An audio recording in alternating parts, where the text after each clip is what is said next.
siang teman-teman Otomotif TV, apa kabar? Semoga kesehatan bahagia selalu saat nonton video ini. Kali ini saya masih ada di IMOS teman-teman, di Indonesia Motorcycle Show 2022.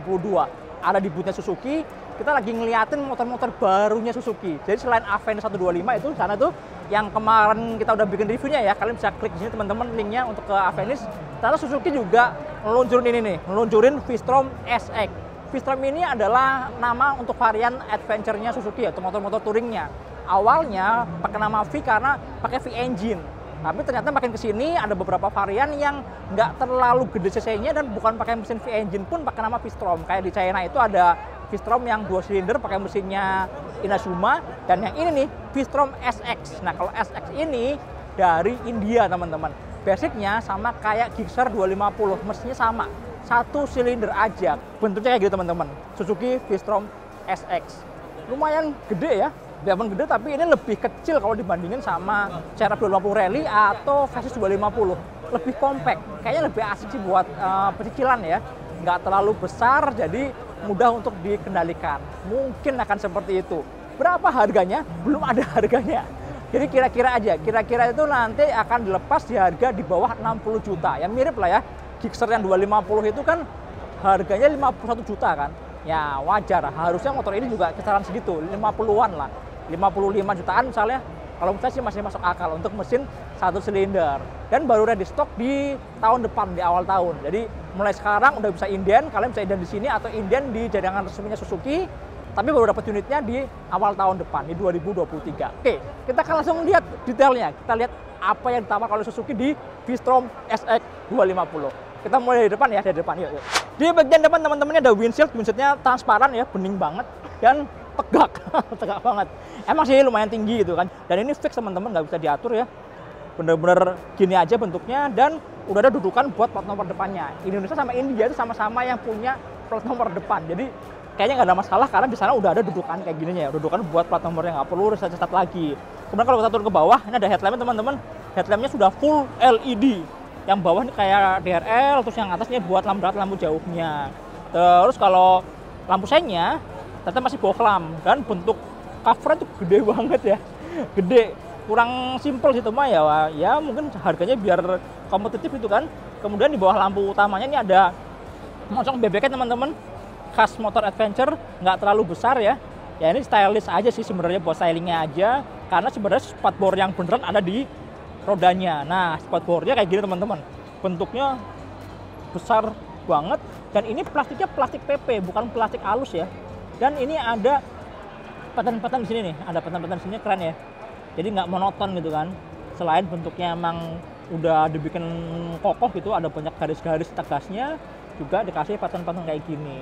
Nah, roda depannya teman-teman ini pakai ban ring 19 inci. Bannya pakai MRF, nih ban dari India ya suppliernya, 19 inci, dan patternnya lihat dong, ini pattern yang khas motor dual purpose ya, jadi kotak-kotak kayak ban pacul gitu. Kemudian remnya teman-teman, diameter disknya gede banget ya, ini lumayan besar sih, gede, dan dikawal sama kaliper 2 piston dari Brembo khas India. Biasanya kalau motor India bang pakai kalipernya pakai Brembo kayak gini. Dan di motor ini remnya udah pakai ABS teman-teman, ABS dual channel di depan dan ada di belakang. Nah, suspensi depannya, nih, lihat dong asnya, tabungnya asnya gede banget ya. Ini kalau nggak 41, 43 deh kayaknya nih, besar dan punya travel yang lumayan panjang. Sedangkan palangnya teman-teman, dia kayak palangnya kayak huruf Y gitu ya, kayak Y palang 10. Oke, kita masuk ke bagian samping sini teman-teman. Di moncong bebeknya ini kalau kita lihat mundur ke belakang, dia ada ornamen garis-garis gini ya, kayak semacam air scoop gitulah di sini. Terus di bagian bawah sini juga manjang ke bawah, jadi kayak ada slotnya gitu. Biasanya ini buat cover untuk radiator kan, tengahnya radiator. Cuma karena motor ini nggak pakai radiator, cuma pakai oil cooler doang. Ya ini bikin tampilan mesinnya yang kecil jadi kelihatan lebih keker ya, kayak kamuflase gitulah. Coba lihat tuh, karena dia agak gede gitu kan. Nah, ke belakang tangkinya dia model pakai cover teman-teman, pakai kondom gitu ya, pakai cover plastik gitu, karena tangkinya ada di bagian dalam. Jadi ini plastik semua, yang sini atasnya plastik yang glossy-nya, yang bawah ini adalah plastik yang kasarnya, plastik PP. Sama teman-teman kayak di dashboard depan ada ornamen-ornamen kayak gini ya, bikin nggak terlalu monoton. Terus di bagian belakang nih, belakangnya agak meruncing, dan enaknya tuh kalau dilihat nih bagian sampingnya tuh slim teman-teman. Tujuannya buat apa? Buat nanti kalau misalnya pasang panniers gitu ya, pasang sidebox, punya banyak ruang, jadi nggak terlalu keluar banget si boxnya gitu kan. Dan di belakang ini jadi ada backracknya, jadi ada aluminium. Kalau misalnya mau pasang toe box, tinggal ini udah ada dudukannya deh, tinggal pasang baut di sini, atau kalau cuma misalnya mau bawa barang juga bisa di sini, tinggal langsung diikat. Nah di sini udah ada cantolan-cantolannya di bagian belakang teman-teman. Ini yang agak kurang oke ya kalau menurut saya. Bentuk bagian belakangnya itu agak aneh, lampunya segitiga, tapi di bagian samping-sampingnya itu kayak kurang menyudut, kurang naik ke atas gitu loh. Udah gitu kalau dari samping, bener-bener dari samping frontal, si spatbornya ini kayak flat banget, kayak lurus, hampir lurus, kurang miring gitu. Bagian belakangnya kalau saya kurang oke sih, kurang cantik ya. Tapi untungnya kalau misalnya kalian nanti pasang sidebox gitu kan, pasang panniers, pasti akan ketutupan kan, nggak terlalu kelihatan banget. Tapi secara fungsional ini oke, karena ada backrack yang ukurannya lumayan besar.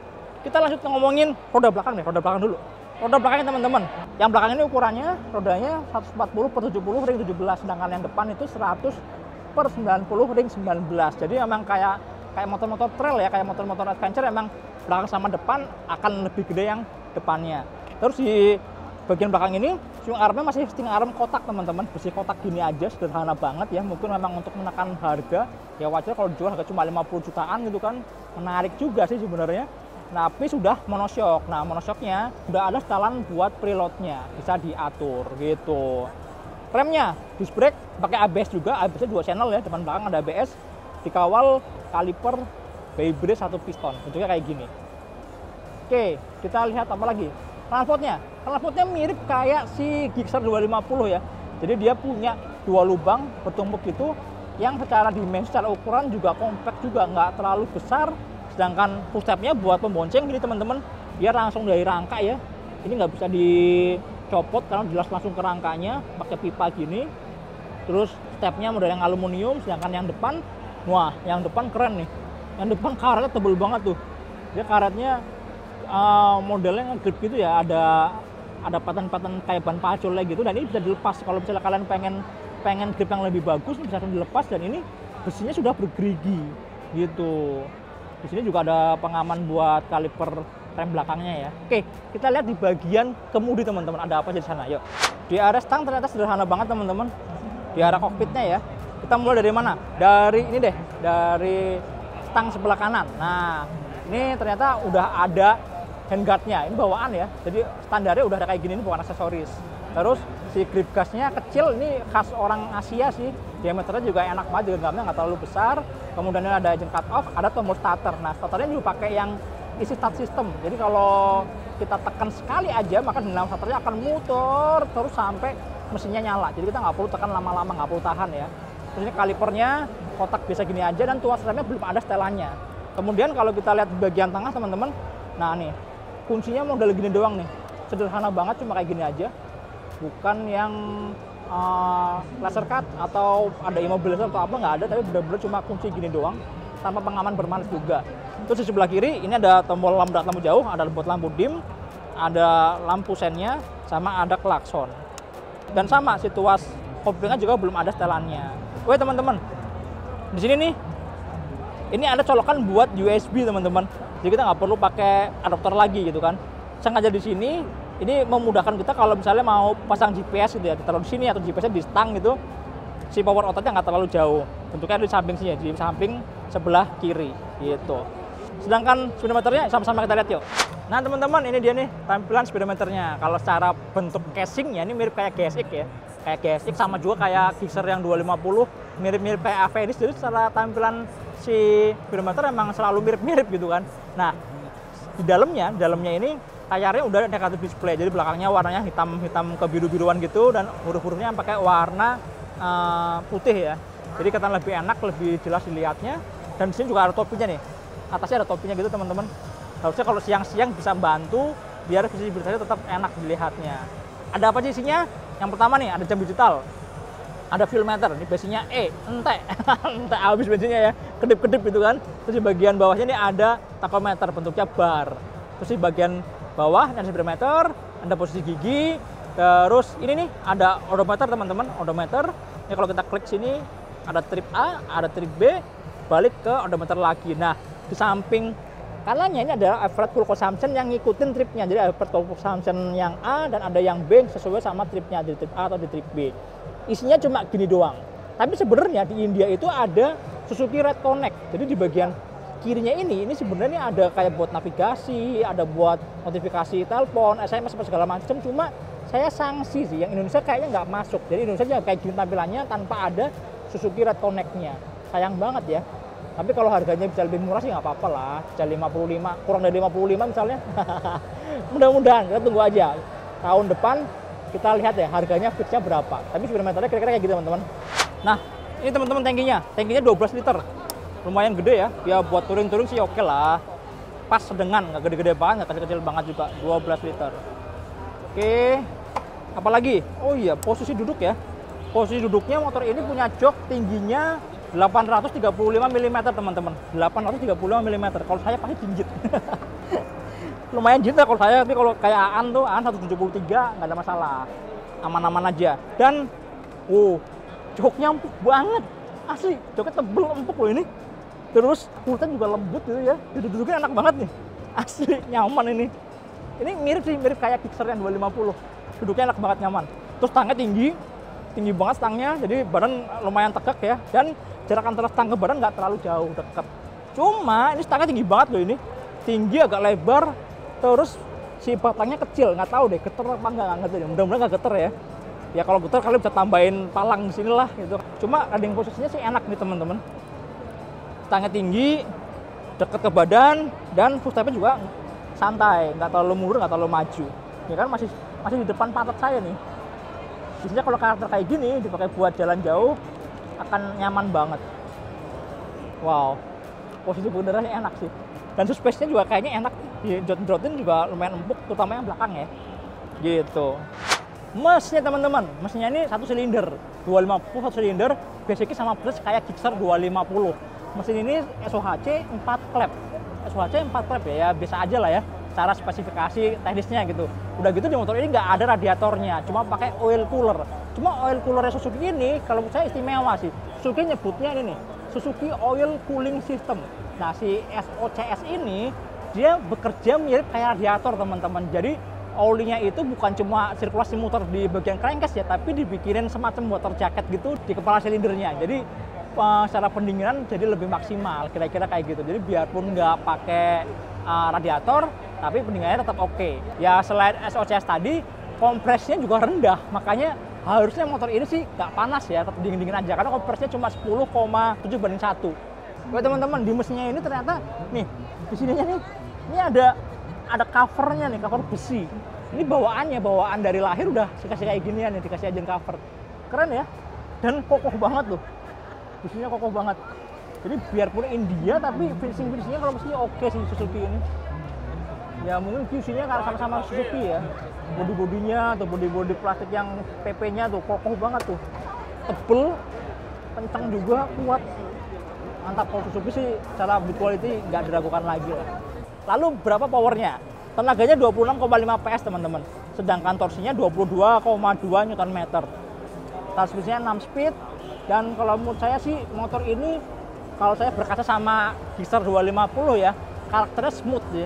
Karakternya smooth, santai, tapi ngisi terus. Nggak menghentak-hentak kayak misalnya KTM Duke 250 atau Ninja 250 SL gitu ya, yang agresif banget. Kalau di sini lebih smooth, santai gitu. Yang kalau menurut saya karakter yang cocok buat motor touring, buat jalan jauh. Karena nggak bikin capek. Kalau kita touring jalan jauh kan maunya durability-nya kan, maunya badan tetap seger biarpun ratusan kilometer kita sekali riding. Nah kalau karakter kayak gini kayaknya enak banget sih buat jalan jauh. Posisi berkendaranya santai, joknya empuk, mesinnya smooth. Aduh, saya jadi nggak sabar deh, kepengen ngajakin motor ini jalan-jalan touring beneran gitu, kayaknya enak. Apalagi secara dimensi juga compact, nggak terlalu gede-gede banget. Bobotnya juga kalau misalnya masih masuk akal sih, beratnya cuma 167 kg aja. Nggak berat-berat banget, nggak mengintimidasi gitu lah ya. Oke deh. Oh iya, di sana ada versi yang udah pakai box, pakai panniers, kita lihat ya, yang udah siap touring. Kira-kira jadi kayak gimana? Yuk sana yuk. Nah teman-teman, ini yang udah pakai aksesoris. Jadi aksesoris buat touring ya. Kita tambahin top box di sini. Jadi dudukannya masih pakai dudukan yang ori yang standarnya. Belnya pakai bel yang lama. Cuma dikasih ini nih, ada base plate-nya gitu kan. Dan box segede gini bisa nempel di sini. Keren kan? Terus kalau buat panniersnya memang nih, ini ada dudukan sendiri ya. Ada tambahan lagi. Dan ini bisa dipasang kanan kiri. Kayak yang saya bilang, bodi belakangnya nggak terlalu lebar. Jadi panniersnya juga bisa nggak terlalu keluar. Lebih simple lah, lebih singkat ya. Terus di sini juga bisa dipasangin ada tank bag gitu kan. Sedangkan aksesoris yang lain nih kayak misalnya ini nih handguard, engine guard, ini semuanya udah bawaan motor ya udah standar gitu kan. Wheelset tinggi juga udah standar juga. Jadi kayaknya minim banget modifikasinya, tapi secara tampilan, secara fungsi udah siap banget buat touring. Keren kan? Aduh. Boleh lah, yuk kapan kita touring yuk. Jadi gimana teman-teman kalau menurut kalian? Kalau menurut saya sih ini bisa jadi salah satu alternatif ya buat kalian yang cari motor buat jalan jauh, buat touring gitu kan. Sebagai pembanding, CRF 250 Rally itu kan sama-sama satu silinder, build up dari Thailand, harganya udah hampir 100 juta, 90 sekian juta gitu kan, hampir 100 juta. Sedangkan motor ini nanti dijual nggak nyampe 60 juta teman-teman, masih 50-an, 50, sekian. Kalian tebak lah kira-kira berapa yang pas. 55 kayaknya oke ya. Karena yang Gixxer yang full fairing kan 51 kan.